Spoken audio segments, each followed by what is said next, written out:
எலிசபெத்துக்கு வயதான நேரத்தில் ஒரு குழந்தையை கர்த்தர் கொடுக்கிறார். எலிசபெத்துக்கு ஆசாரியனாகிய அவர் பலிபீடத்தில் வேலை செய்யும்போது தேவதூதன் வந்து பேசுகிறார். ஹல்லேலூயா. சகரியாவோடு அப்படி பேசும்போது ஆமென்.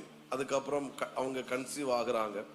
தேவதூதன் மரியாளை சந்திக்கிறாரு. சந்தித்து ஆமென், நீ கன்னிகை கர்ப்பவதியாகி குழந்தை பெறுவாய் அப்படிலாம் சொல்லும்போது ஆமென் ஸ்தோத்திரம் சொல்லிட்டு ஒரு வார்த்தை சொல்லுகிறார். ஆமென், உன் இனத்தாளாகிய எலிசபெத்துக்கு இது 6வது மாதம் அப்படின்னு சொல்றாங்க. உடனே மரியாள் ஆமென் எலிசபெத்தை பார்க்கும்படியாக அந்த மலைநாட்டுக்கு போகிறாங்க. போய் வாழ்த்தின போது எலிசபெத்துடைய வயிற்றில் இருந்த பிள்ளை என்ன செய்துட்டு துள்ளிட்டு, அந்த பிள்ளை பரிசுத்தாவினாலே நிரப்பப்பட்டது. ஆமென். எல்லா பிள்ளைகளும் பிறந்த பிறகுதான் ஆமென் வாலிபர்கள் ஆன பிறகுதான் பரிசுத்தாவியின் அபிஷேகம் பெறுவாங்க. ஆனா யோவான் ஸ்நானனோட விசேஷ